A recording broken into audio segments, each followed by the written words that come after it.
are unstable even in their ground state. They attain a state of stability by emitting an alpha particle which is 2He4 nucleus or a beta particle which is electron or positron.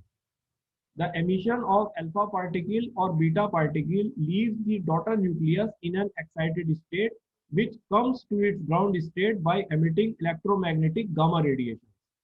Right ये उसके बाद होता है next step में जब वो excited से ground में आता है.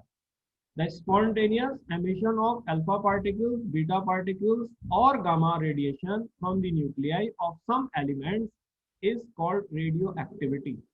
राइट ये अपने आप प्रोसेस होता है इसलिए इसको स्पॉन्टेनियस प्रोसेस कहेंगे. The phenomena of radioactivity is not affected by any physical or chemical process and is a random process. ठीक है, हम किसी भी तरह के टेम्परेचर को बढ़ा के घटा के इसको कंट्रोल नहीं करते हैं, कर सकते हैं. ये प्रोसेस अपने आप होता है प्राकृतिक. राइट जिसका ये मतलब है. राइट नाउ कौन कौन से डीके हैं, कितने प्रकार के डीके हैं. तो इसमें सबसे पहले है अल्फा डीके. तो the alpha decay occurs in heavy nuclei. ये हमेशा हैवी न्यूक्लियाई में होता है.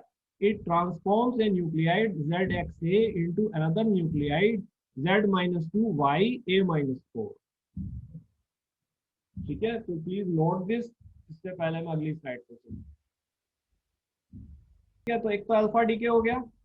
देन ये अल्फा डीके का रिएक्शन दिखाया है ZXA change to Z-2 YA-4 plus 2He4. The energy is released in this process. फिर बीटा डीके के बारे में बता दीजिए. The beta decay are of two types, beta minus decay and beta plus decay. The beta minus decay occurs in heavy nuclei which have higher proportion of neutrons.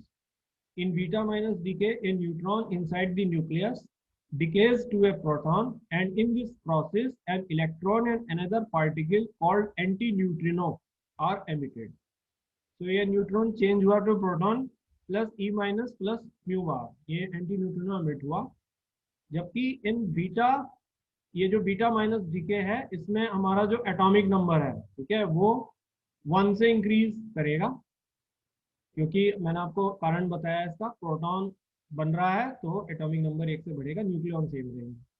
So if there is a parent element ZXA, it changes to Z+1 YA daughter nuclei plus E minus plus mu bar. ये हमारा beta decay है. Then beta plus decay में क्या होता है? The beta plus decay occurs in light medium nuclei. Right जो जिसमें proton ज्यादा होते हैं with low atomic number which have higher proportion of protons. जिसमें प्रोटॉन्स का प्रोपोर्शन ज्यादा होता है. In beta plus decay, a proton inside the nucleus decays to a neutron, and in this process, positron and another particle called neutrino are emitted. तो ये हमने reaction दिखाया, P changes to N plus E plus plus nu. Thus, in beta plus decay, the atomic nucleus has its atomic number decreased by 1. क्योंकि proton neutron में टूट गया तो proton खत्म हो गया, न्यूट्रॉन बन गया. प्रोटॉन के खत्म से चार्ज खत्म हुआ, लेकिन न्यूट्रॉन न्यूट्रल है, लेकिन न्यूक्लियॉन का नंबर अभी भी उतना ही है जितना पहले था, तो इसलिए वो चेंज नहीं होगा. तो ये हमने रिएक्शन दिखाया, ZXA, X कोई पेरेंट न्यूक्लियाई है, वो टूटा टू Z-1 YA. Z को हमने 1 से कम कर दिया plus E plus plus mu. ये E प्लस पॉजिट्रॉन है. ये हमारा हमेशा लाइट मीडियम न्यूक्लियाई में डिके होता है जहाँ पे प्रोटॉन्स का प्रोपोर्शन न्यूट्रॉन से ज्यादा होता है. क्लियर हो गई बात?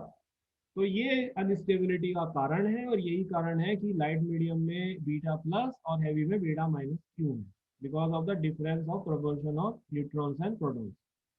फिर हम आते हैं रेडियो एक्टिव डिके.